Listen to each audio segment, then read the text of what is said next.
This is CHSR 97.9 FM here in Fredericton, New Brunswick, Canada. This is Python's Paradise, your film and music show, and this is your host, Greg Gilbert, aka the Python Hyena. And folks, back in May, I had Adam Marcus, the director of Jason Goes to Hell, here on the show. And he also shared on a new project he's doing called Secret Santa. Well, I have here on December 27th, a great way to end the year. I have his lovely and beautiful wife, actress Deborah Sullivan, on the phone with me today. How do you do, Deborah? I'm doing great, Greg. How are you? And thank you, by the way, for calling me lovely and beautiful. That's very nice. Yes. No, things are fine here. Do you know where I'm located here in New Brunswick, Canada? I know you're way up north. Are you just getting ready for a big snowstorm? Yeah. Oh, I hate winter. I'm not a fan of winter. Well, I have to say we're pretty lucky here in Southern California. I think the temperature tonight is going to get down to the high 40s. Yeah, I heard that you guys probably, cold for you guys and cold for us are two different things. Two completely different things. Yeah. I'm a California native, Mm-hmm. so my blood is so thin that once it hits to the 50s, I've got my puffy coat on, I got my warm slippers, I'm a wuss, so I don't think I could survive in New Brunswick. No, we're 4 hours ahead of you. Now we're ahead of New York, so a lot of people don't even know there's that extra little time zone. Wow, I didn't know that either. Well, you're probably just a little bit east enough to go into that next time zone. Are you in the same time zone as like Greenland? I have no idea. I know I'm 4 hours ahead of you. Oh, well, that's all that matters. There you go. Which means it's perfect because it means scheduling interviews from Los Angeles is easy to do because of that. Well, we like to make it easy for you. There you go. So, since we're on the post-Christmas, how was Christmas for you? Christmas was lovely this year. Not that it isn't every year, but we usually have a Christmas Eve party for all of our friends and people who don't have somewhere specific to go on Christmas Eve. So we had about 15 or 20 people over and feasted way too much. And then Christmas Day, we went to some of our dear friends and had dinner at their house. And it was just very nice and quiet and mellow, which has been really nice because we have been in the Secret Santa push up until Christmas, and we're still going after Christmas. So we have been filling orders, and we've basically been Santa Claus ourselves. So it's nice to have a little bit of break before it all starts up crazy again. Did you fulfill my order? I did fulfill your order. Did you not get it yet? Oh, I just did the order out. I think it was yesterday or the day before or something like that. I hope I ordered the right one. I think I did. I hope you ordered the right one too, because if you ordered the wrong one, you're going to be really disappointed. Well, I didn't see the Amazon Prime thing, but I clicked on the link that you and Adam both had on your Facebook page. So, what did the cover look like? Was it a guy with a bloody? Oh yeah, the cover's right. Yeah, I got the right movie. It's got you. It's directed by Adam Marcus. That I got right. There you go. Because there's another Secret Santa that was out several years ago. That's also on Amazon that has a Santa with a sledgehammer. And I think some people get confused and order that one. And that's not our movie. Well, I'm going to tell you, last night, because I work nights here, I went on online when I got done work and tried to do some research on you. And I tried to do some research on Secret Santa. And I went on YouTube and I found the trailer. Most of the secret pop-up Secret Santa, there's a bunch of Christmas stuff about, this is what Secret Santa brought me. I'm like, that's not your movie. No, and it's funny because on our page,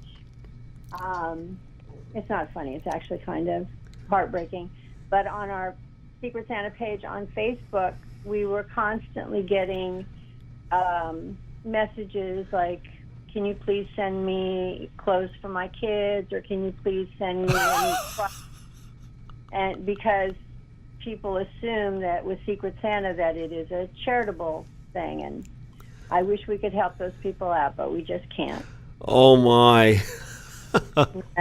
Yeah, so we're getting some very interesting, if you Google Secret Santa, you'll get all kinds of stuff that comes up. Oh yeah. Are very, very funny. I'm trying to remember the one that I saw. It was like, I asked my Secret Santa for alcohol and something else, and they got rubbing alcohol and whatever the other thing was. So they're like, this is the last year I'm doing Secret Santa. But no, ours is a wonderful horror-comedy film. That's all we are. Did you and Adam wait up for Santa and leave milk and cookies out? No, we were too busy partying with our friends when we suddenly realized, oh, look, it's Christmas. Merry Christmas, everyone. We have wonderful friends, and whenever we get together, somehow the night just seems to linger on, and I think the last people left about 4 a.m.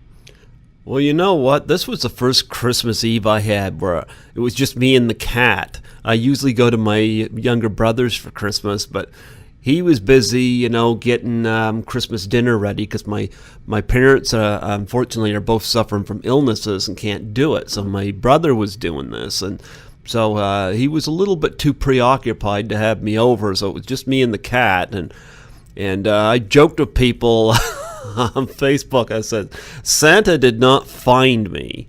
And I said, I'm right now questioning the cat because the cat had to be the bad one. Yes. I think the cat, waved him away. No, go away. Yeah. I want to be alone with Greg. Go away.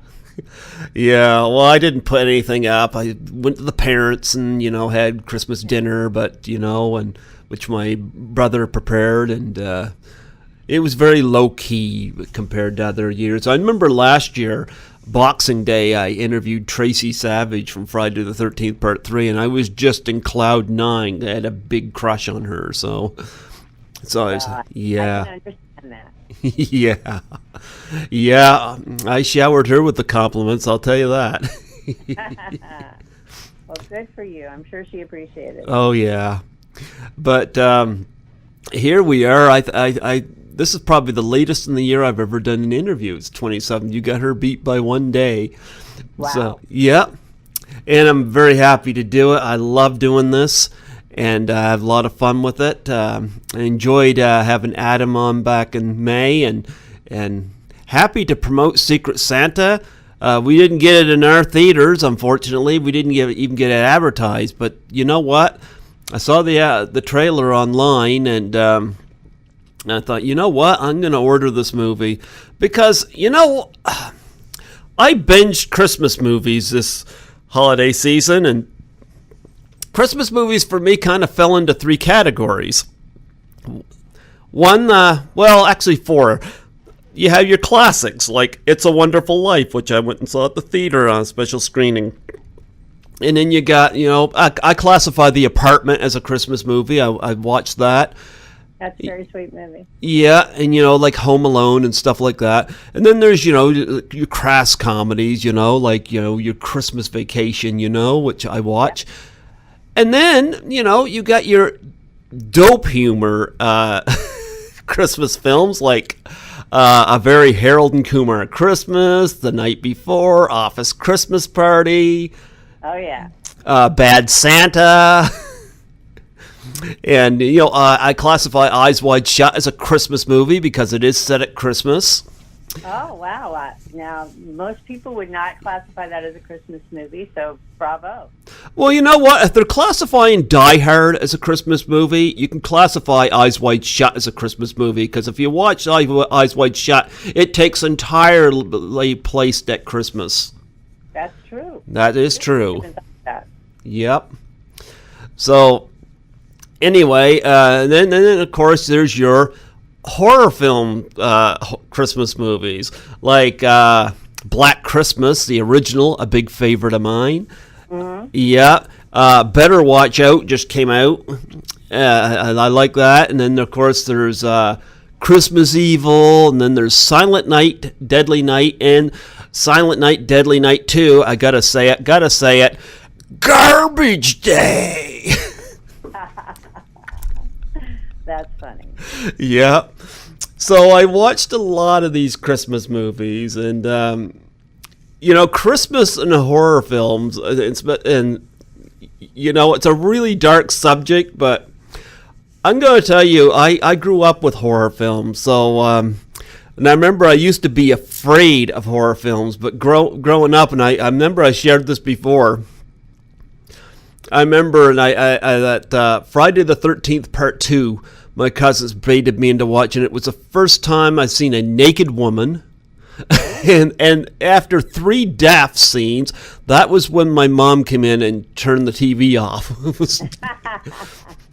Well, I can tell you that my daughter, when she was little, went over to a friend's house and they watched Halloween 3, and that did it for her. She still, to this day, just cannot handle any kind of a horror movie. But that's the nice thing about Secret Santa. I mean, it is a horror-medy. It's as much a comedy as it is a horror film. And it's interesting because it takes place during Christmas, and they play the Secret Santa game, and that's kind of a premise in the film. People will say, oh, well, it's a Christmas movie.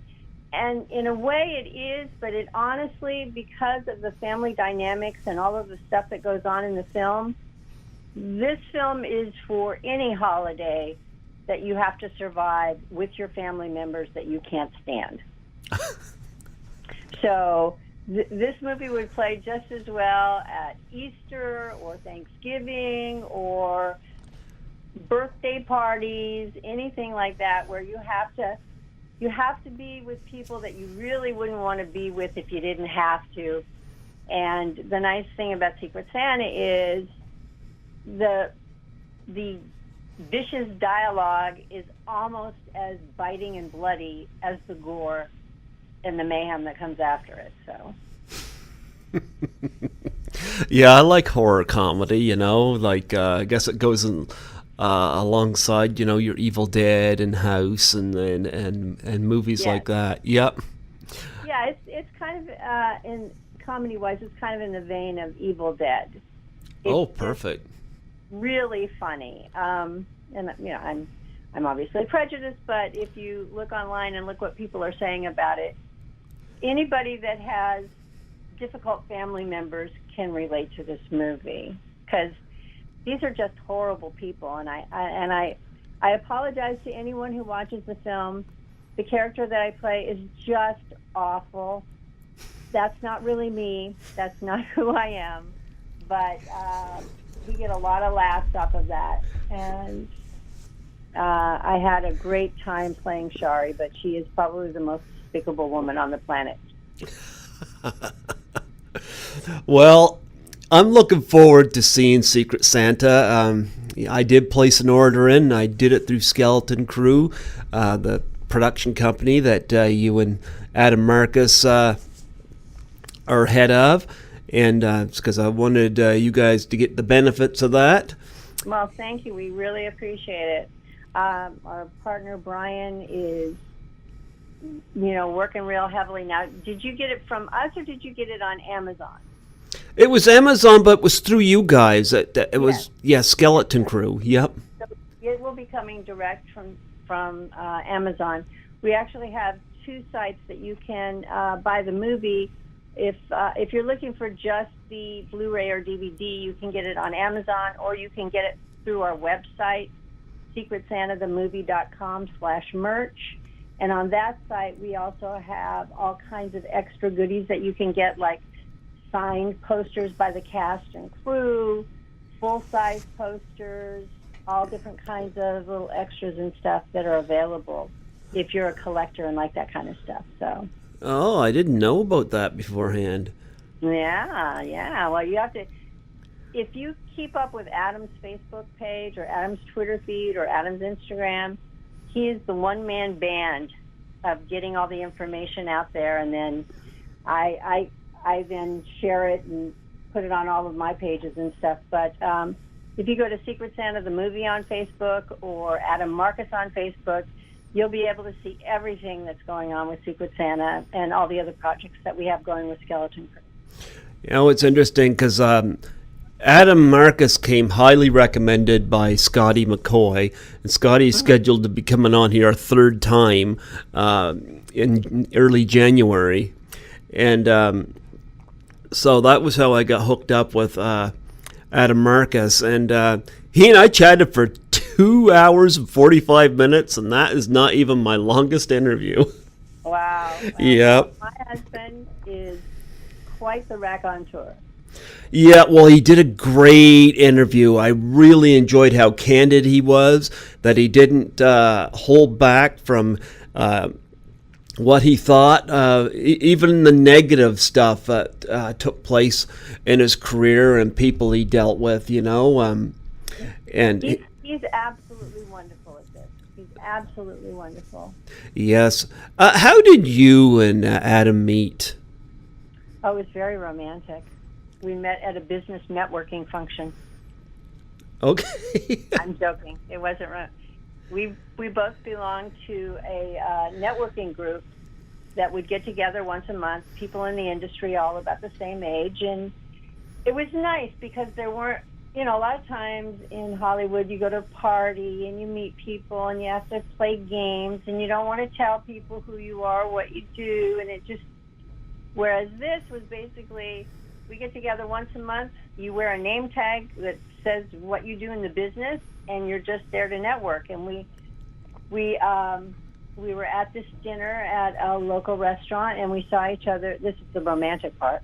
We saw each other across a crowded room, and as the night went on, and people started to leave, our little groups just got closer and closer, and that's how we met. And we were pretty much together a month later. Oh, wow. Been together ever since. We just celebrated our 20th wedding anniversary, which still blows my mind.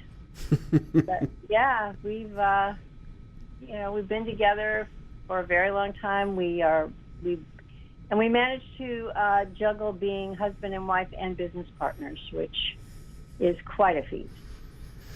Well, yeah. Well, you know what? It's great that you make it work because there's so many in the business that don't make it work. And I love how the tabloids just make a big thing out of it. I hate the tabloids, you know.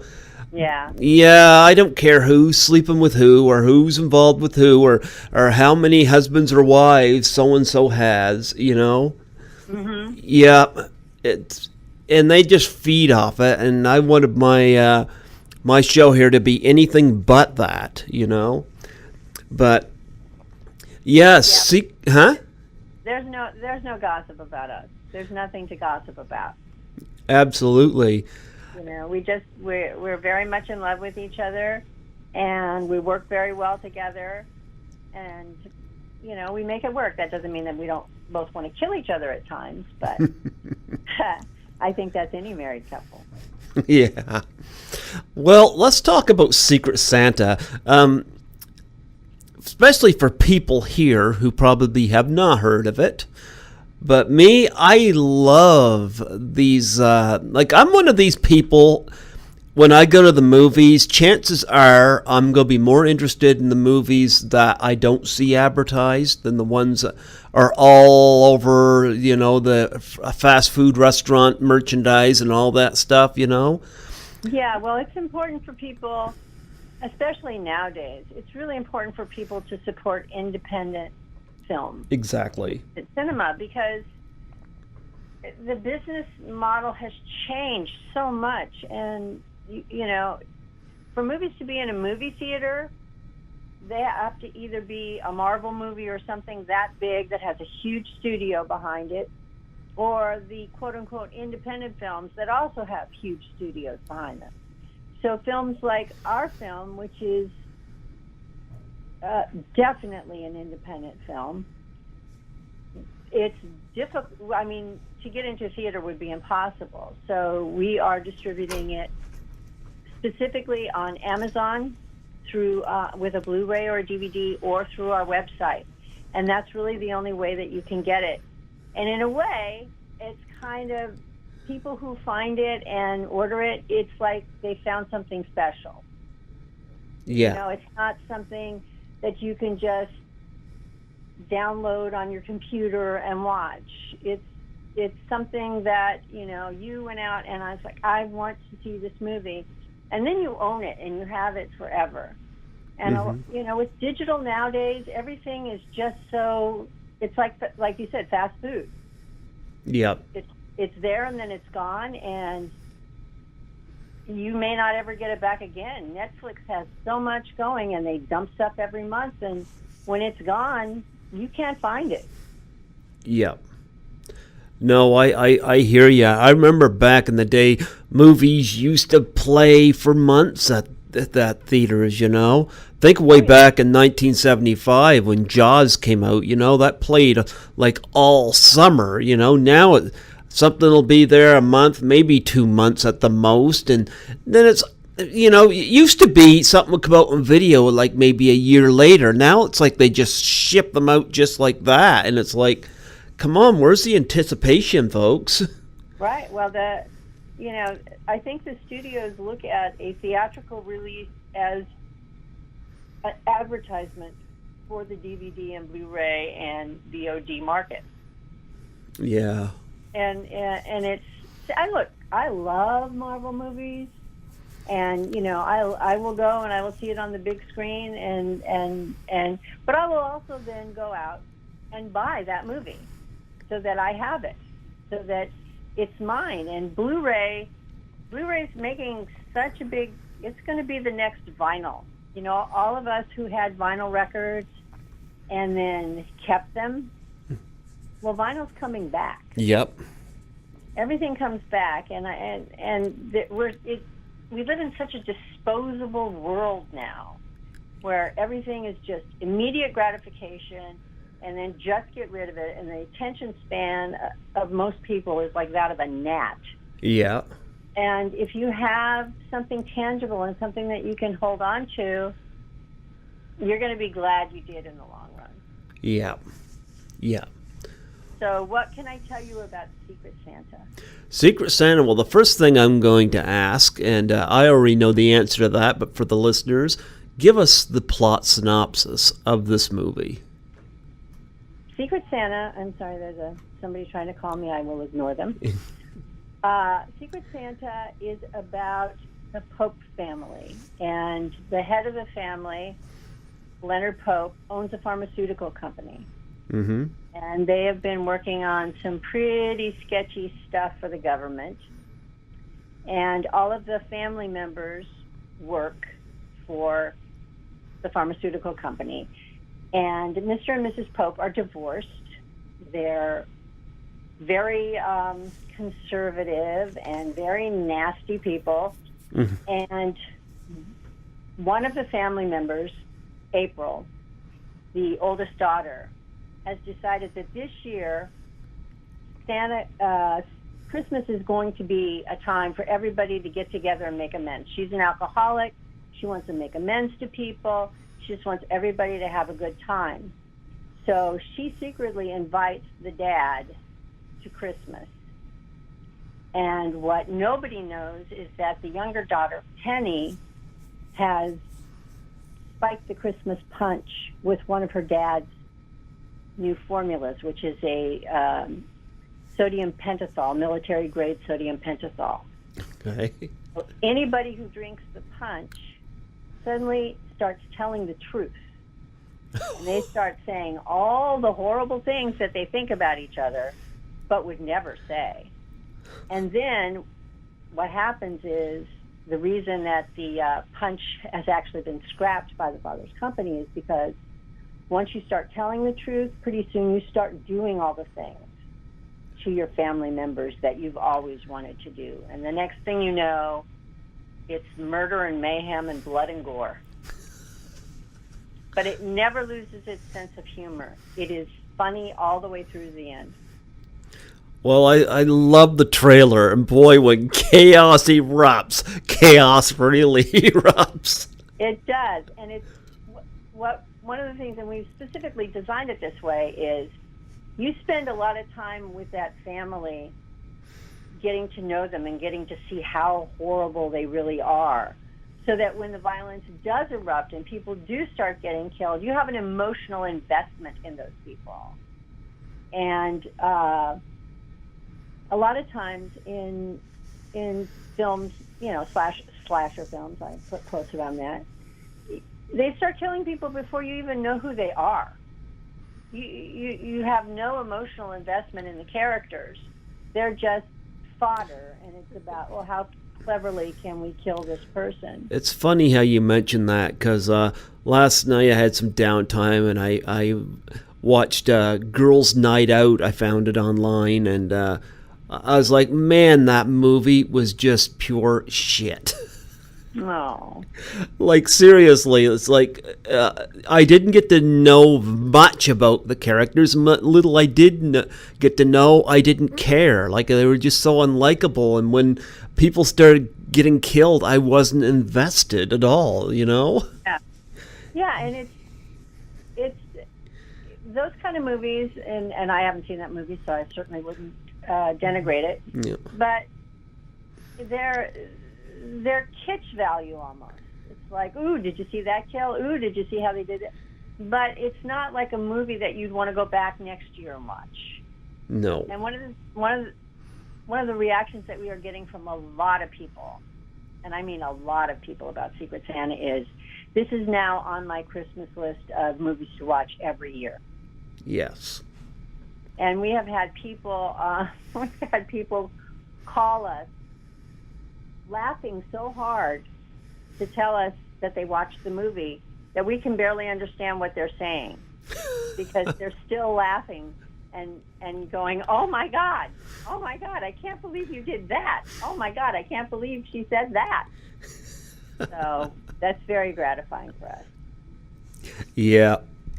No, the trailer looks great, and of course it was put together by your production company, Skeleton Crew. Now, I was watching an interview with you and your husband online. I guess Skeleton Crew, you have a lot of actors that I forget how many you have, but a lot of them that you wrote all these parts specifically for people.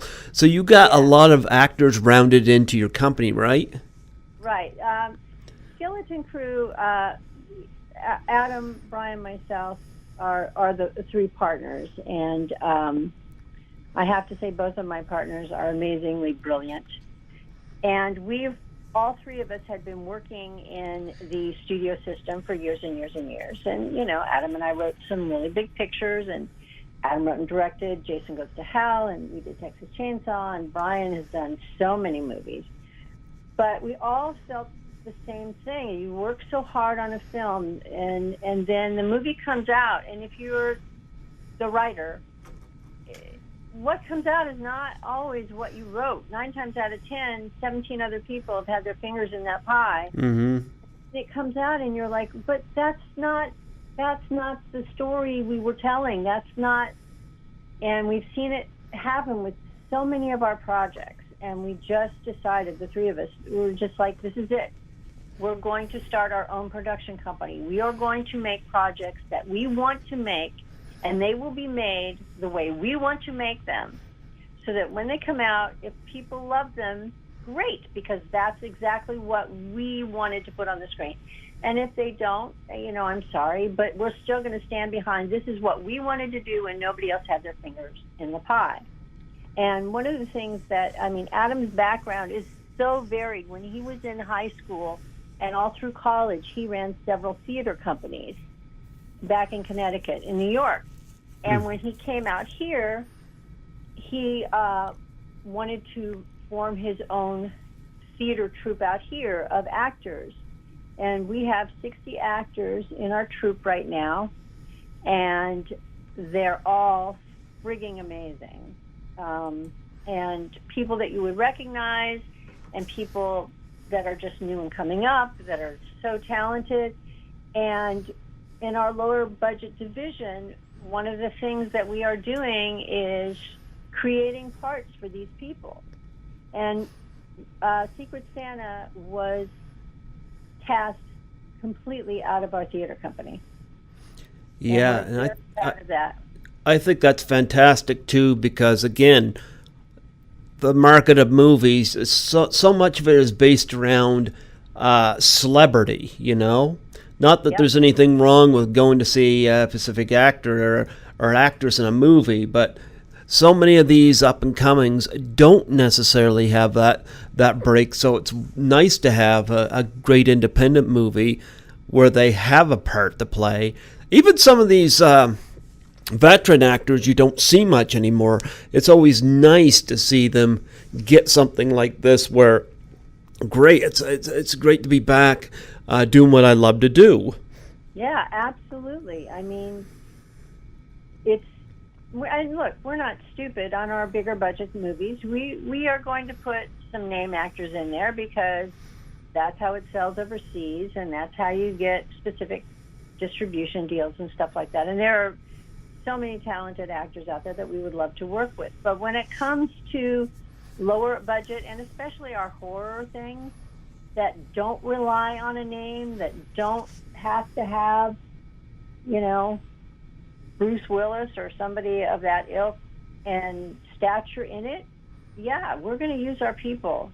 And I think that the audiences are there's a lot to be said about a no-name cast, in that, yes, they're all working actors, but they're not stars. And I think you get more invested in those people because they don't come to the project with a preconceived idea of who this person is. Yes, exactly. Do you know what I'm saying? Yes, I absolutely understand what you're saying. Yeah, so it makes it more personal. It makes it feel like, oh, that could be me. Mm-hmm. That could be my family. Whereas with a movie star, not so much. Well, we got a nice cast of independent actors in this movie, all playing, and I'm just going by the trailer here. I'm looking so forward to seeing this movie. And I looked at all the pictures on Internet Movie Database.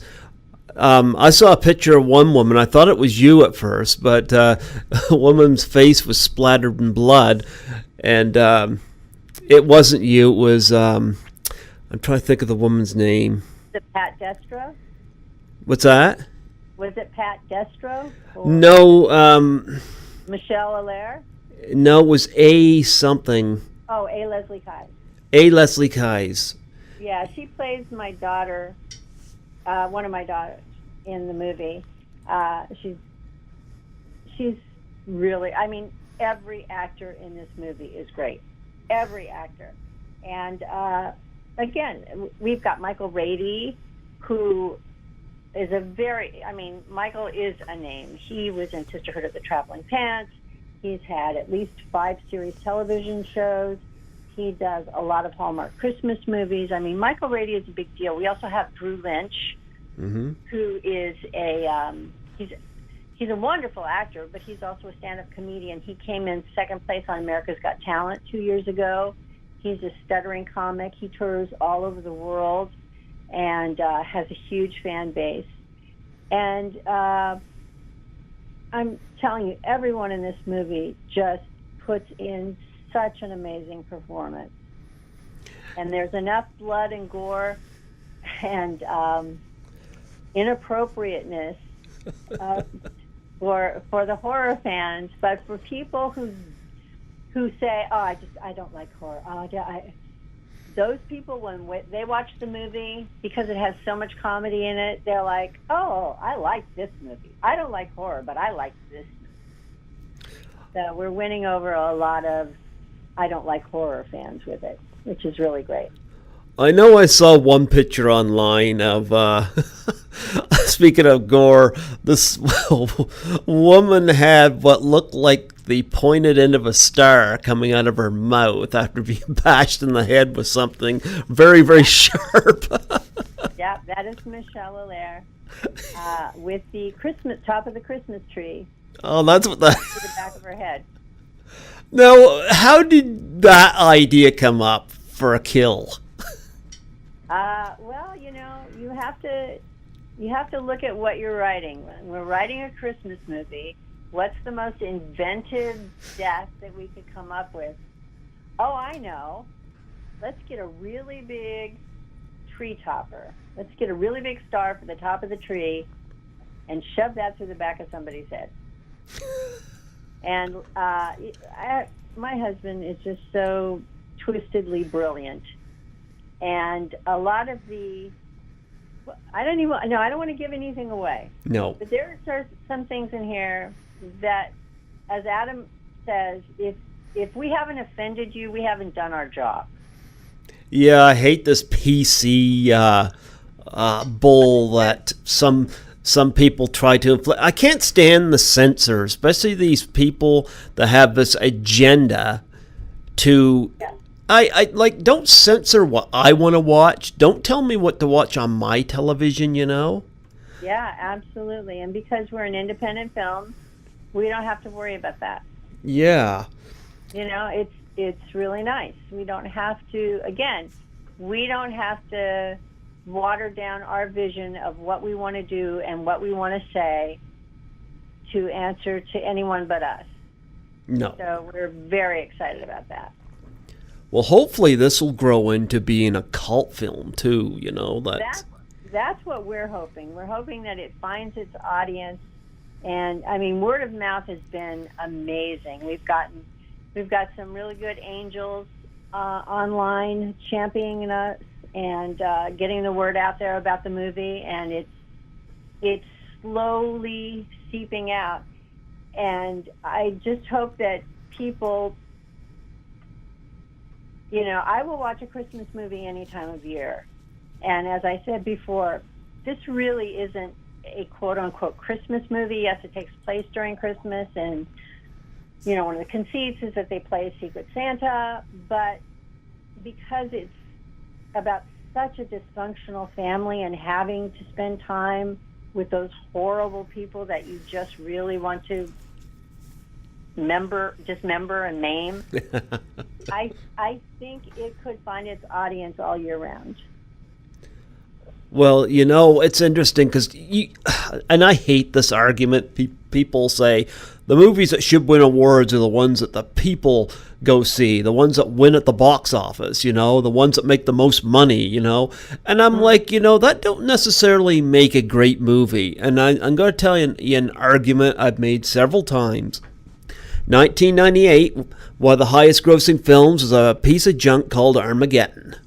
Mm-hmm. It's interesting, how Armageddon is not looked at so fondly today, but yet a film that wasn't one of the highest grossing films that year is very well regarded, called The Big Lebowski. Oh, yeah. Yeah. Big Lebowski has become what Armageddon failed to become. And I'll say the same thing the following year with Office Space. Uh-huh. Yeah, another one that became a cult following. People rushed to see The Phantom Menace, the new Star Wars, which disappointed everybody, including myself. Yeah. But yet, more people like Office Space than Phantom Menace, and for good reason. Yeah, when you're an independent film, it's the tortoise and the hare. Mm-hmm. Phantom Menace is the hare. Secret Santa is the tortoise. Yep. It's finding its audience. It's getting its sales. It's just going to take a little bit longer than the Phantom Menace, but we're doing really well. And like I said, we have some wonderful angels spreading the word out there, and you are one of them. Thank you. Yes, absolutely. And really appreciate it that it's gonna spread by word of mouth. And if I could read you some of the, I mean, if you go online and look at the Amazon reviews, you'll see people are just, we only have 5-star reviews on our movie. People are just going crazy for this movie and love it. And word of mouth is going to get out there, and it is just, oh my God, have you seen Secret Santa? You have to see Secret Santa. Oh my God, you're not going to believe what they did. Oh my God, you're not going to believe what they say. Oh my God. So we are so proud of this. And it is the first one out of the gate for Skeleton Crew, but we have quite a few things lined up in the pipeline, so we're very excited. Why wouldn't a studio pick this up and distribute it? Well, for one, it doesn't have Bruce Willis in it. Yeah, but neither did the Blair Witch Project. No, it didn't, but it had the Blair Witch Project and Paranormal Activity were movies that somebody in the studio system saw and championed. Okay. We've been in film festivals all over the world. As a matter of fact, Alan Jones, I don't know if you know who he is, but he's like a major reviewer in England. He's sort of the Roger Ebert of England. Okay. He saw Secret Santa and was immediately like, I have to have this film. I want to distribute this film. This is my favorite film of the year. Oh, wow.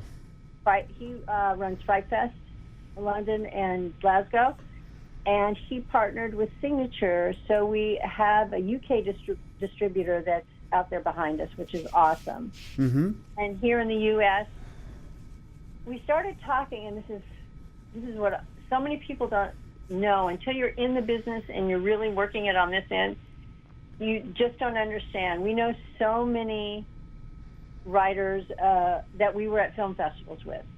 Okay. And they sold their films to distributors and have not made a dime. Because what happens when a distributor picks up, especially a small movie like this, and Secret Santa was shot very low budget. It doesn't look like it because my husband is amazing and knows what he's doing. Mm-hmm. And so does my partner, Brian.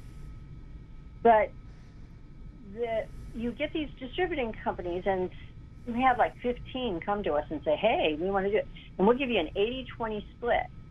And you're thinking, oh, well, that's great. We get 80% of the money, you get 20% of the money. But what you find in the fine print is they put up all the money up front, and you somehow never see any money. It's like the movie never makes a profit. So they get all of their money back because they're first money in, first money out.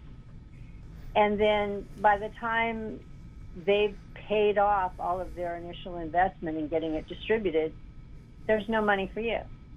Oh. Yeah. So we took a long, hard look at it, and we're like, that's just not right. That is just not right. So we started our own distribution arm of Skeleton Crew, and we are distributing it ourselves. What was the hardest part about making this movie? Oh my gosh. So honestly, this movie was a dream to make. Okay. Adam and I wrote it in 21 days. One of the fastest scripts we've ever written. We knew who was going to be in it. We knew how it was going to go. One of our actresses, the woman who plays my sister in the movie, Pat Destro, she and her husband had a gorgeous home on Big Bear Lake. Okay. And like, you want to shoot up here? And we're like, yes, please. So we had our location, we had our actors, we had our script, and everything started to come together. And I think it was January 6th or 7th of 2016. We all start to head up to Big Bear, and they get hit with the biggest snowstorm that they've had in a decade. Oh, wow. So half of our actors couldn't make it up the hill, and all of the electricity went out in Big Bear. So for the first day and a half, we had no electricity, and we were up there, setting up the house. And one of the things in this movie has a lot of blood in it. I mean, a lot of blood. Bob Kurtzman had to call in for more blood because we went through so much. But Pat and Bob have a beautiful home with a beautiful carpet, and we knew we're not going to destroy their carpet. That's crazy. So we got plastic sheeting, and then we bought inexpensive carpet and had to lay that carpet in order to start shooting, but we had no electricity. So we were literally using our iPhones and any flashlights that we could find to do as much as we possibly could just to get ready to start shooting. And we started out, we were about a day and a half behind, and by day 3 we were ahead of schedule. Oh, wow. And we stayed ahead of schedule until the final day. So we Adam insists on rehearsing all of his actors ahead of time. So we shot all night. So we'd go to bed about 6 in the morning, just as the sun was coming up. We'd sleep till about 2 in the afternoon, run over, and we had rented 2 houses on either side of Pat and Bob's house, so that our entire crew and cast were staying in these 3 houses right next to each other. And one of the houses was housed the commissary, where Melissa Corcoran Davis, who's an amazing actress, she also has a catering company, and she fed us so well. It was amazing. Taste Buds Catering. Oh, so good. But we would all have, quote unquote, breakfast, dinner, whatever, together. And then around 4 o'clock, everybody would gather around that table. We would run the scene and run the scene and run the scene and run the scene. When you see the movie and you see the dinner table scene, you'll see how crazy and extensive the scene was. And then we'd go over, we'd get into hair and makeup, and then by 5:30 we were up and shooting. And as soon as the sun went down, we were shooting all night long, and then we did that for 11 days.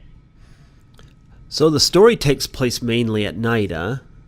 Yes, it takes place all in one night. Oh, perfect. Yeah, so it's, and then we had a pickup, one day of pickup that does take place during the daytime. Okay. Yeah, but it was pretty awesome. I have to say, it is the most fun I've ever had on all my acting jobs that I've ever done.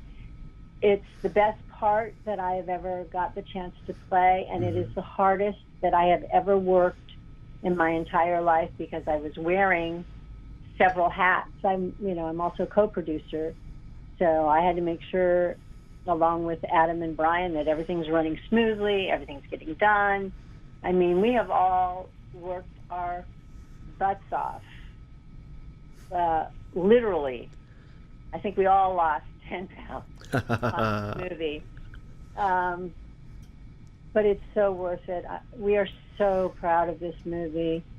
We're so happy with it. And it's funny because when you go to film festivals and you go to watch the movie, your first thought is, oh my gosh, I can't watch this movie another time. I've seen it 70 times. I just can't watch it another time. And then the movie starts and you're just like, oh my God, this is so great. And you enjoy the experience. And it's so rewarding to sit in an audience and listen to people laugh and gasp and get what you did. Mm-hmm. So it's just, I'm sorry, it's just the best movie out there right now. I'm just going to say it. So anybody who hasn't gotten their hands on a copy of Secret Santa, it's on its way. It's on its way. I'm so excited. Yeah, Amazon. I'm sure they, when did they say it was going to be delivered? Sometime in January. Oh, really? Yeah. Well, probably because you're in Canada. Yeah. Yeah, sorry. Oh, well. Oh, well, you will get to enjoy it. But, yes, Secret Santa, awesome. Now, without giving too much away, I know you've had a lot of gore scenes in the movies, or anything. Any of these kills that were really difficult to do, like in terms of the process? None of them were difficult to do because we have Robert Kurtzman. Oh, you had the Jason Goes to Hell people, huh? Well, Bob Kurtzman is the K of KNB. Mm-hmm. They do all of The Walking Dead. Bob is amazing. He's been doing this for well before I knew him. And he knows how to make an effect work. He knows how it's going to look on film. He just does everything. I would say that probably not the most difficult, but probably the most frustrating for Bob was the star through the back of the head. Only because when you're up in altitude, things happen that at sea level would work differently. So he had it rigged so that when the star came through her mouth, blood would spray out, and that's the blood spray that you see on A. Leslie's face, and it sprays on Brian's face, or Ryan's face, and it sprays on Drew's face. But it just, the air pressure, whatever, was not making the spray work right. So it would come out of her mouth and take an immediate left turn and spray Bob. So for like 3 different takes, Bob was just like, damn it, reset. Damn it, I got blood on my pants. Damn it. But they fixed the kink in it, and it works beautifully. So there wasn't anything that was difficult on this shoot other than lack of sleep. We were all exhausted, and yet would have stayed for another week and shot more. Now, and let me, when you do get your Blu-ray, make sure that you check out Naughty or Nice, The Making of Secret Santa, because that's a 72-minute making of film, and it'll give you even more of an idea of the camaraderie and the fun and everything that went into making this movie. Is it got a high body count? I'm not going to give it away. Okay. Well, I'm looking forward to seeing this film. It looks like a lot of fun, and so I did order a copy. I do that if I'm interested in something. I'll order it even without seeing it. And, of course, I love to support the people that I interview. So, Well, we really appreciate it. I know Adam and Brian and I all really appreciate your support. And anytime that you want to talk to us again, just give us a call. Oh, I got some other projects I definitely want to talk to you about. Besides Secret Santa, like I know you and Adam have done a lot of movies together, but I noticed that you have, I don't know how much of this you're allowed to talk about, but you're doing a documentary on Jason Goes to Hell. Yes, we are, and I really can't talk a lot about That's that. That's okay. But yes, I will tell you that it's coming together, and it's something that we're really looking forward to. But that's about all I can say about it. I'm sorry. Oh, that's okay. Yeah, I had a nice chat with Adam about Jason Goes to Hell, and I've always felt bad for the fact, and he and I talked about this, that Sean S. Cunningham was at a convention, and it was brought to his attention, because I remember reading this in Fangoria magazine when Jason Goes to Hell came out, and one of the quotes was either Sean didn't say it or Fangoria misprinted. It's got to be one or the other. Right. But Sean saying, "Get that hockey mask off of Jason." Yeah. And I know Adam has talked to you about this. I met Adam actually when he was doing Post. Mm-hmm. Post on Jason. I actually did some voiceover for him on it, which was wonderful. I know Sean briefly, and I know my husband. Mm-hmm. And you can believe my husband.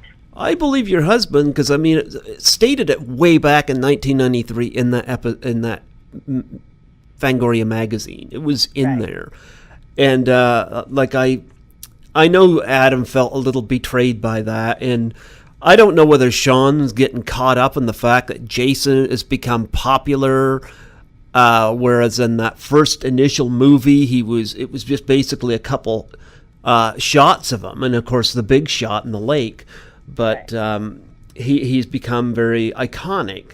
So yeah, but Jason Goes to Hell is a very dividing film. People love it or they hate it. Mm-hmm. And Adam was just ahead of his time. You know, he didn't want to make the same movie that, you know, there had already been 8 of. Yep. He wanted to do something unique and different. And over the years, you find more and more people love that movie. And they've gone back and looked at it. And maybe they thought as a kid, no, it didn't have enough Jason in him and that. But Adam we always have something to say in the movies that we make. I love the opening of Jason Goes to Hell. I think that opening was fantastic. Yeah, it is awesome. And he had things that made people uncomfortable, like the naked guy strapped to a table being kissed by another guy. And, you know, we have homosexuals in Secret Santa, and we have people of color, and we have people of different sizes and different ages, and he has always been inclusive, and as have I, in the things that we create, and that is important to us. And sometimes we're ahead of our time, but people are rediscovering Jason Goes to Hell, and what an amazing film in the franchise it actually is, and I'm very proud of my husband. Yeah, I loved talking to Adam, and I'm going to tell you, one thing I really liked too was that he said a lot of positive things. Like he expressed how he loved Friday the 13th Part 6, Jason Lives, and he talked about why he thought that was a really terrific Friday the 13th movie. And I love hearing him talk about what he likes about some of the other films. Because I don't hear, like, especially with Sean Cunningham, I don't hear it, you know? I know, apparently, according to Adam, Sean did not like Jason Takes Manhattan, but but I loved hearing the fact that Adam wanted to bring the character of Tommy Jarvis back for Part 9, but because Paramount owned Tommy Jarvis, he wasn't able to do it. Yeah. Yeah, no, I mean, he and Dean... really crafted an amazing movie. Yes. And you have to remember, Adam was 23 years old when he directed that film. And you would swear that somebody who'd been in the business for 30 years directed that film. That he is just that good. He has such natural instincts. He has such an eye for the camera and all the technical things, but the thing that he really excelled at, as far as I'm concerned, which is something that sadly a lot of directors are lacking in, is working with actors. Adam understands what actors need to put in a great performance. And every actor that has worked with him would say positive things about his directing and his demeanor, because he just cares so much about the people and the project and his crew. Excuse me. He's just a wonderful director to work with. And of course, you guys were involved with the Texas Chainsaw 3D. Gotta say, Alexandria Daddario, absolutely gorgeous. She was the reason I went and saw this. She is gorgeous and a sweetheart. like the nicest person. She's talented. She's gorgeous. Yeah. And I wish nothing but wonderful things for her. She's just delightful. I remember the first time I seen her. It was a movie called Hall Pass, which I really enjoyed, where she played the babysitter the kids Owen Wilson had, and he was dropping her off, and I remember there was a snicker from the guys in the audience where she mentioned the comments like, "Your kids are like little monkeys that just want to climb all over me," and the guys in the audience were snickering. I'm like, yeah, I know what you're thinking. And that was the introduction for me, and Alexandra Daddario was hearing those guys in the back snicker. She's done some really amazing work. If I would work with her any day. Yeah, there was one really, really tense scene in Texas Chainsaw where she's strung up with her arms latched, and she's taped up, and Leatherface has the chainsaw just buzzing just ever so close to her. Were you there for that? And if so, talk about setting that scene up. No, we were not there for that. And actually, Texas Chainsaw is the experience that we had with that was one of the main reasons why we started Skeleton Crew. When we originally were hired to write the movie, we were told it was a $20 million budget. And we had a producer on it who was just not a good person. Okay. And they took our script and decided to make an $8 million movie out of it, and chopped it up and rewrote it, and just did some really, really unscrupulous things. Okay. And so we were never on set, and that's not that uncommon for the writer in a studio picture. You write a movie for a studio, they pay you and basically say, now be a good boy and go away. Did you guys write that scene? We wrote a much better version of that scene. Oh, okay. So the first time that we saw it,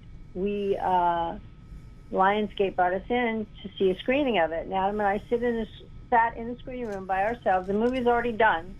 It's already going out into theaters. And we were just like, what the F? Yeah. What happened to our movie? This is not the movie that we wrote.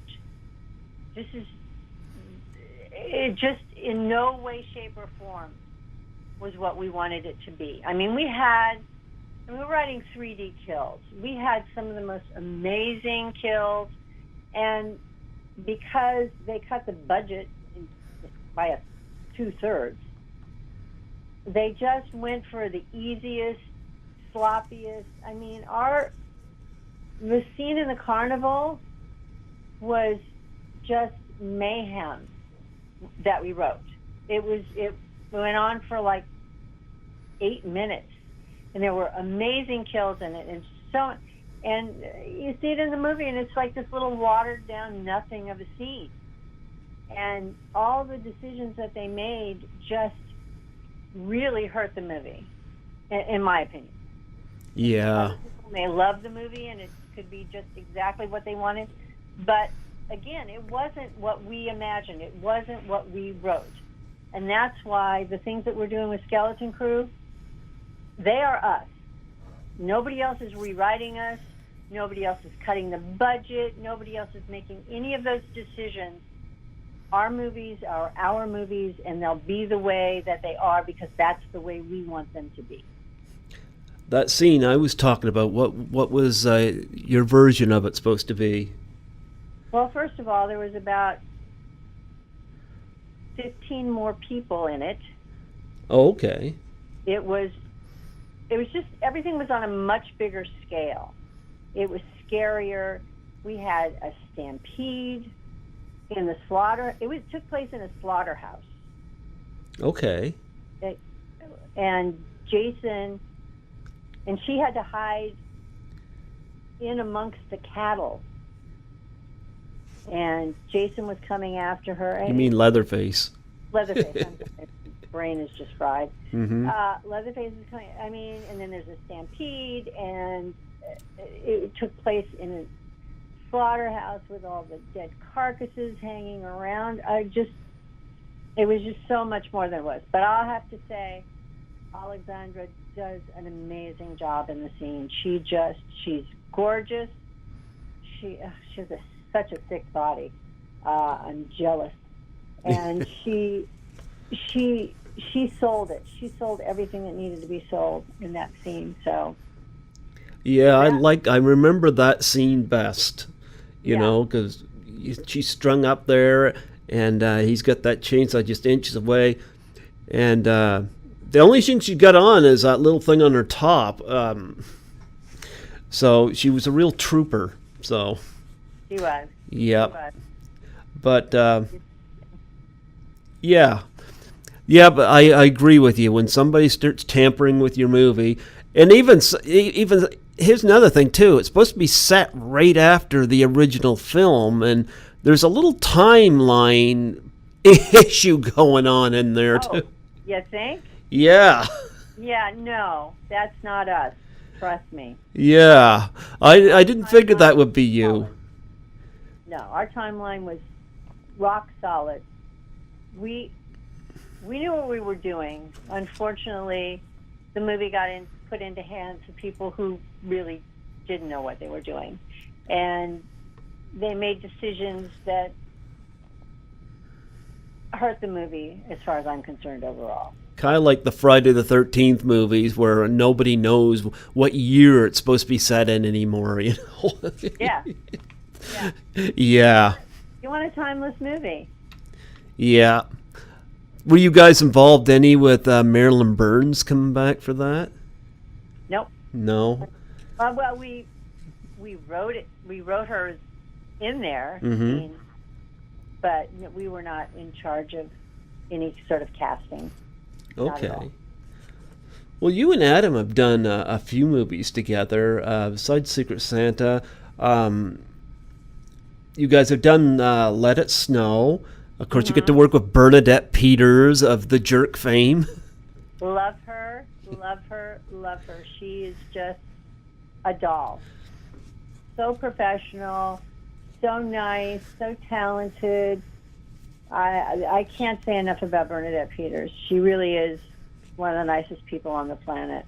And all the actors that we worked with on Let It Snow were just, they were all out of New York. Most of them were more stage actors than film actors. But we got Larry Pine, we got Miriam Shore, we got Missy Pyle, Henry Simmons, and these were all people who were just at the cusp of their career and just really starting out, except, well, not Larry. Larry's been around forever. But we lucked out with such an amazing cast and really had a great time making the movie, and it ended up going to Sundance, which was really very exciting, and very happy with that movie. Yeah, Adam said good things about working with Bernadette as well. Yeah, she's a doll, but everybody on the set was that we worked with, professional, easy, lovely, and it was a grueling schedule, and so many locations, and so many, I think it was 50 speaking parts, and I don't know how many locations, and everything just went smoothly. Adam's brother Kip wrote that, and Kip was in Jason Goes to Hell as well. Yes, he was. Yep. He played Officer Randy. And I got to play the lead girl's mother, which was a lot of fun.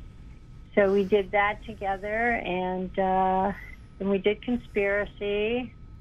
Yeah, Conspiracy, Adam described as had one really fun day on it, and that was the day that Val Kilmer wasn't on set. Yes. Well, some actors are more difficult to work with than others, and Val, unfortunately, is a very sweet guy, but nearly impossible to work with. and almost every director who has ever worked with him would tell you the same thing. He just made what should have been an amazing experience so difficult that it just took all the joy out of it. And then there were other things that went on that I can't talk about, but we got screwed on that movie. That movie could have really been something special. It could have been something really good.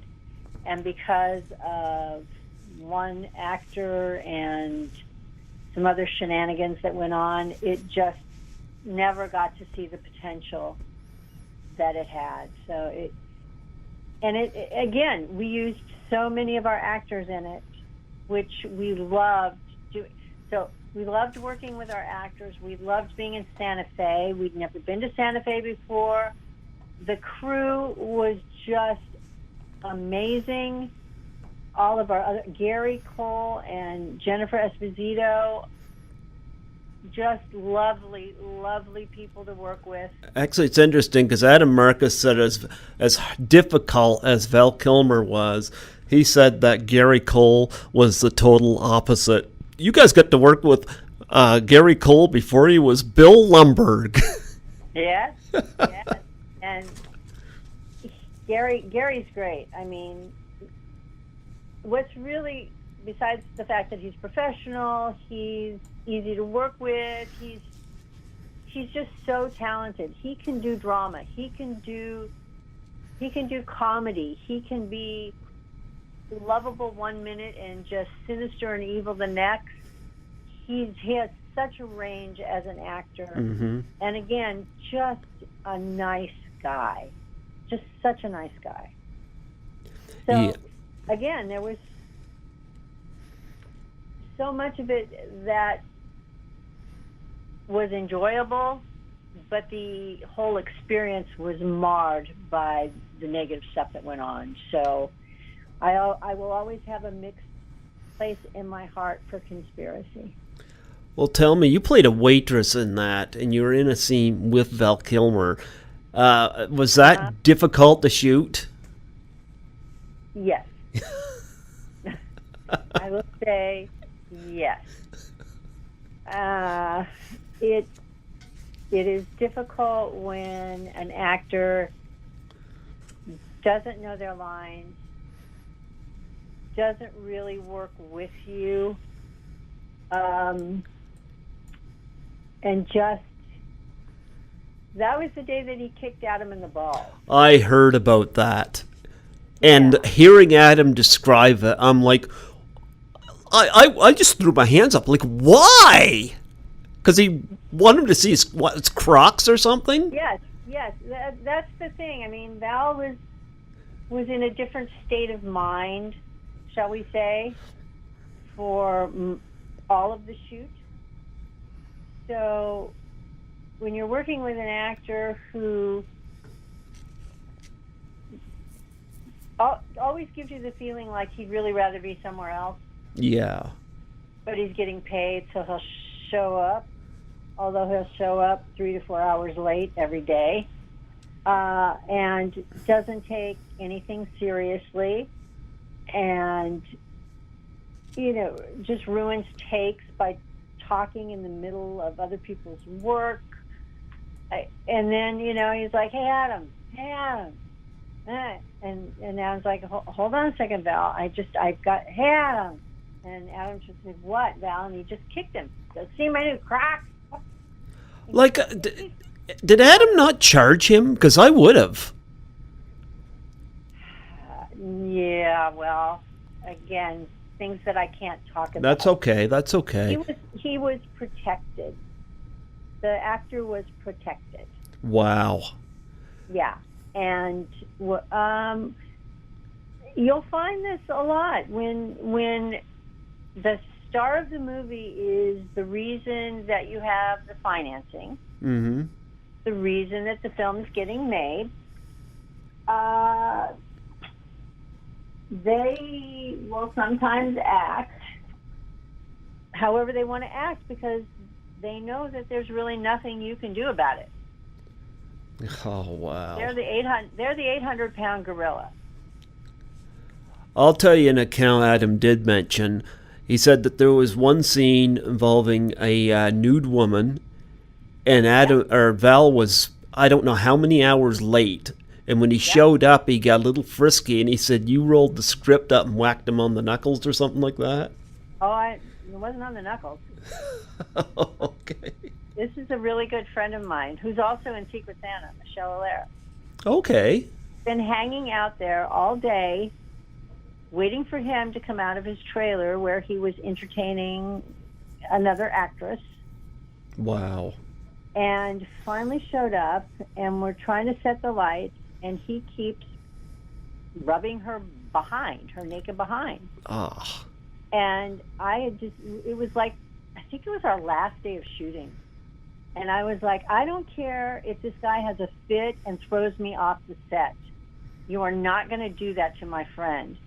So I rolled it up and I smacked him with it. And I said, keep your hands to yourself. And he's like, oh, okay.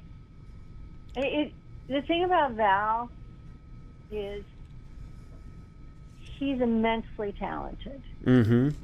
He doesn't respect the craft. No.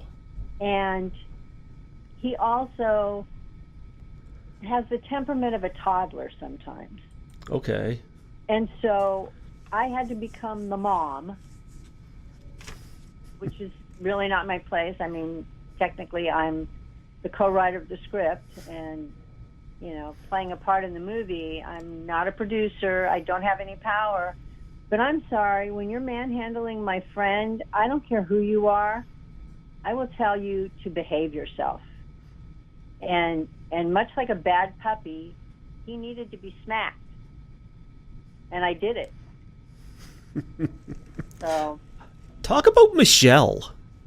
Michelle is so freaking awesome. I've known Michelle. I don't even want to say how many years I've known Michelle. She actually, we met her through mutual friends. Mm-hmm. And she was like, I'm thinking about acting, and can I come to class? And we're like, sure, absolutely. And she has just grown and grown and grown as an actress. She's delightful.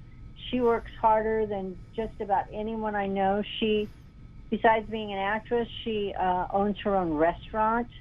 Okay. In Culver City. She's just an awesome lady, and we have really good friends and people that we can count on. And she's in Secret Santa, huh? She's the one with the thing through the back of her head. Ah, you know what? I'm gonna have to get her on here at some point. I'll probably wait till after I see the movie. But oh yeah, I should get her on here. You should. She is a doll. Well, I'm sorry she went through that experience with Val Kilmer, especially with the Me Too movement going on, Yeah. And stuff. Yeah. So. Yeah, Michelle is. She's smart, she's savvy, she knows how to handle herself, and had I not slapped his hand away, I'm sure she would have. Yeah. But, no, I love working with Michelle. We worked together several times. We did a short film together several years ago that won a bunch of awards. I mean, we're really, really good friends. She's family. Yes. You also did Momentum, which had, of course, Morgan Freeman involved in it. Yes, and oh my God, getting to work. We were on set one day because it was all shot in South Africa, except for one day in LA, mm-hmm. and that was the scenes that Morgan was in. And I got to meet him and talk to him. Just a lovely man, and to hear Morgan Freeman say words that you wrote is such a surreal experience. I think Olga's great in the movie. I think James Purefoy is so dynamite. But that was another experience where an unscrupulous group of people mm-hmm. said that they were going to make the movie that we wrote, and then went off to South Africa and just decided making changes in the script and doing whatever the hell they wanted to do, so that by the time we saw the movie, it was not at all what we had in. Well, I wouldn't say it's not at all. That's distressing, isn't it? It's so distressing. If you could read the script of Gravity and then look at what they shot, they just basically took all of the balls out of the movie. Mm-hmm. And it's just so frustrating. And this is a movie that was on, I don't know if you know what the Blacklist is, but there's a list that comes out every year of the best screenplays that haven't been made yet. Mm-hmm. 2 of our scripts have been on the Blacklist many times, and Gravity was one of them. And we trusted someone who lied to us and said, yes, we're absolutely, what is on the page, that's what's going to be filmed. And the whole thing just turned out to be a nightmare. And again, this is why we now have Skeleton Crew, because nobody's going to hurt our babies anymore. No, I don't blame you. Gravity, are you talking about the film with George Clooney and Sandra Bullock? No. I say Gravity because that was the original title. Oh, okay. All right. It had been Gravity for 10 years. Oh, okay. And just as it was about to get made, the film Gravity came out with Sandra Bullock and George Clooney. So we had to change the name. Oh, okay. Change it to Momentum. Oh, okay. Yeah. That kind of stuff happens all the time. And then you got Looking Up with Steve Guttenberg. Yeah. Again, Steve Guttenberg is a mensch. He's wonderful. He's generous. He's professional. He's just so lovely. And I don't know if you know who Marvin Kaplan is. No. Marvin Kaplan he has since passed away, was one of these actors who'd been in the business forever. I mean, he was in It's a Mad, Mad, Mad, Mad World. He was the voice of the cartoon series Top Cat. He was a regular on the television series Alice for years and years and years. And Marvin was a much older man. He was in his mid-80s. Okay. When he wrote this movie. And he was married once, I think, for like a year or something. So he never had any children, and he had accumulated this money. And as he was getting older and sicker, he was like, I want to make a movie. And this is the movie I want to make. And he wrote it. And I was lucky enough to get cast in the lead of, I played Steve Guttenberg's wife. Mm-hmm. And then Marvin passed away, and all kinds of things happened. I'm not sure that it will ever get released due to all kinds of things, but I will always have that amazing experience. So, what was it like working with Steve? Well, I'll tell you what it's like working with Steve. this is a very, very low budget movie, and Steve came on because he was such a fan of Marvin's. Mm-hmm. And, just loved the guy. So he, was in a little tiny trailer next to mine. I mean, this was not a luxurious movie set or anything like that. And Steve Guttenberg, I'm sorry, this is an A-list, amazing actor who's been in some of the highest grossing, best-selling movies of all time. Yep. And it was really hot. It was summertime, and so we were both in our individual trailers side by side, but our doors were open because it was so hot, and there was no air conditioning in this little tiny trailer. So I'm just in my trailer doing something, and I hear Steve on the phone, and he's on the phone with Variety, talking about the movie and talking about me. and how great it is to work with me. Oh, wow. And I was just like, oh my God, I don't know another movie star who would have done that. So that's always going to be my favorite Steve Guttenberg story.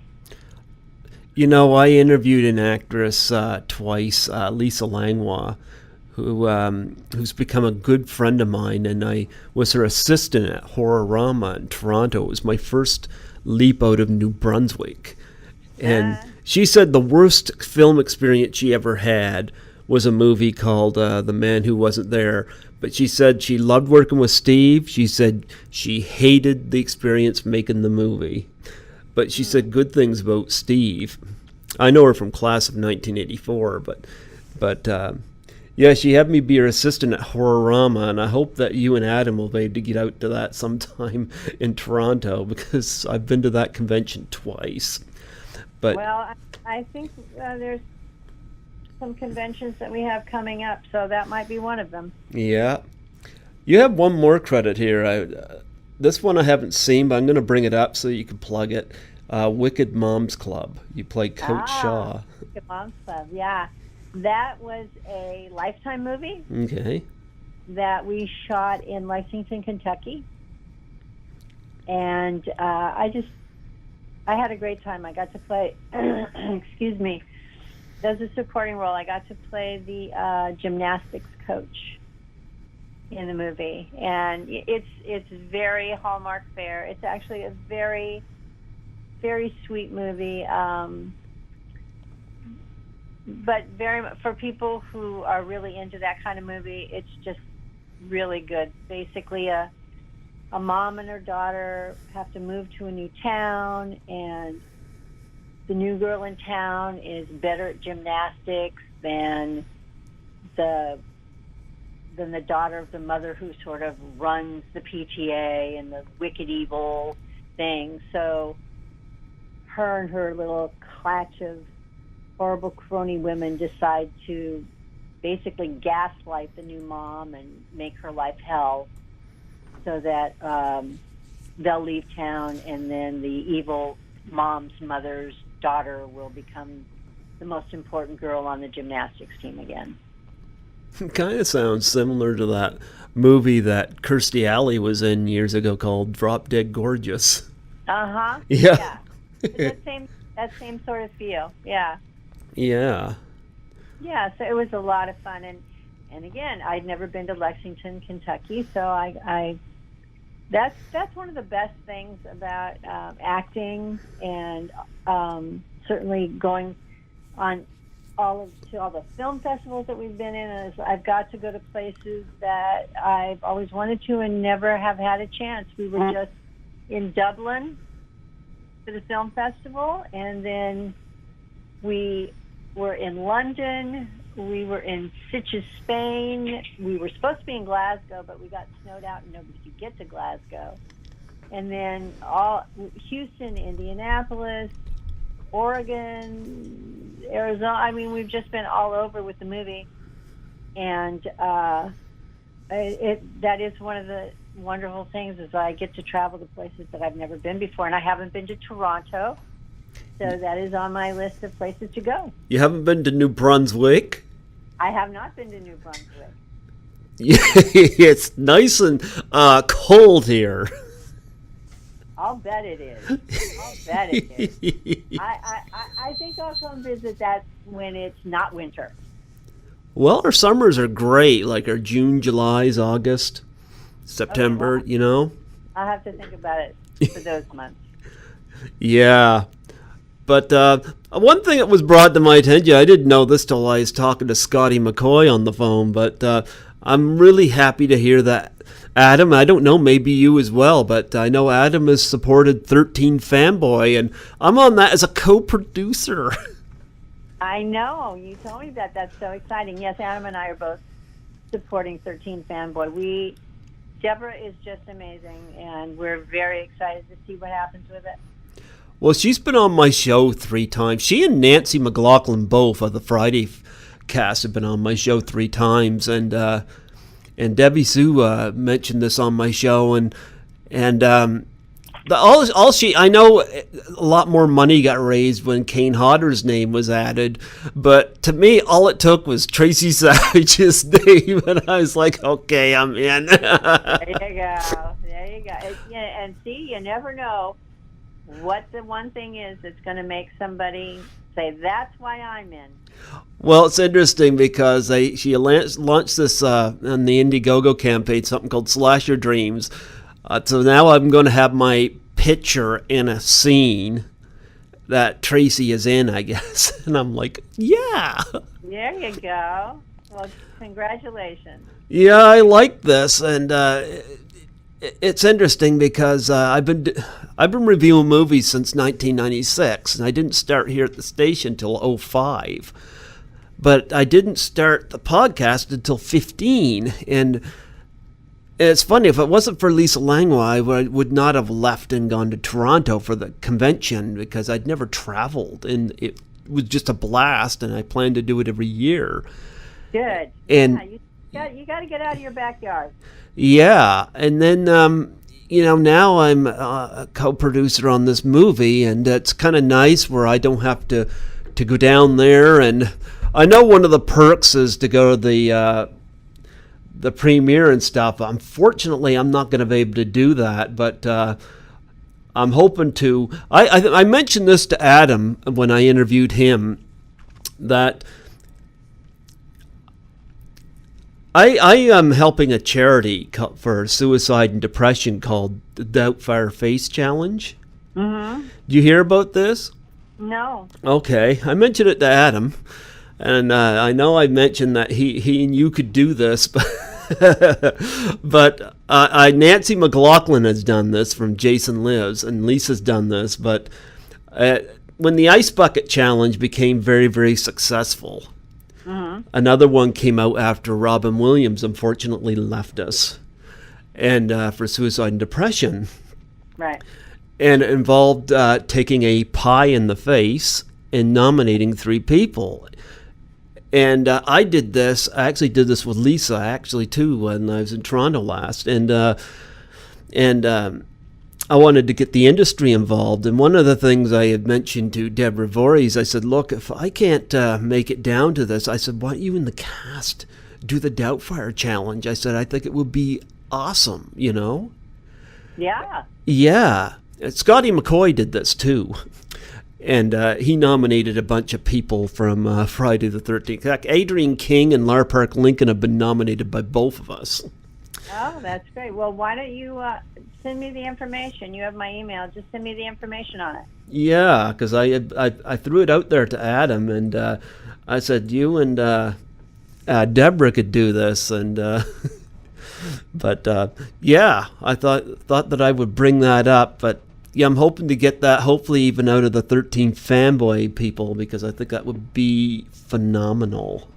I think that would be awesome. Yes, please send me the information. Yeah. Now, here's an idea I come up with. Since you can't talk about the Jason Goes to Hell documentary, here's what I might do. Maybe next spring or summer or something like that, what I might do is see if I can get you and Adam on here together. That would be awesome. We'd love to. Yeah, I think it would be great to have you get a feel of what you two are like as a collaboration. Yeah, and maybe I'll have you two on again, because I think that would be fantastic. Well, we would be happy to. Let us get through Secret Santa and all of that. But yeah, maybe in the spring. Yeah. And yes, we are promoting Secret Santa, and I am looking forward to getting my Blu-ray of this. I'll be able to talk about my thoughts on this movie, too. Excellent. Well, I can't wait to hear from you once you've watched it. Well, I love Christmas movies, and I like things that are kind of ominous, and this movie... Yeah, like once chaos happens, I'm like, okay, I'm sold. There you go. It looks better than a lot of stuff I'm seeing lately, even at the theaters. Oh, well, thank you. We appreciate that. I think you're really going to enjoy it. Well, I thought the last Jurassic Park movie was horrible. I'd much rather watch Secret Santa. Well, thank you. I appreciate that. There you go. So anything else you want to, you got any charities and you want to promote your webpage on here? I don't have any charities that in particular that I'm working with right now. But I will say if you are interested in anything that we're doing, please follow us on Facebook. Deborah Sullivan, Adam Marcus, Secret Santa the Movie, Skeleton Crew, and just tune in and stay posted for everything that's going on with us. But 2019 looks like it's going to be a freaking awesome year. Merry Christmas and happy New Year to you and your listeners. Oh, absolutely. Before you go, would you mind doing a plug for my show? Sure. Hi, this is Deborah Sullivan, and I have been talking with Greg Gilbert from Python's Paradise in New Brunswick, Canada. Happy New Year, everyone. Something just came to mind.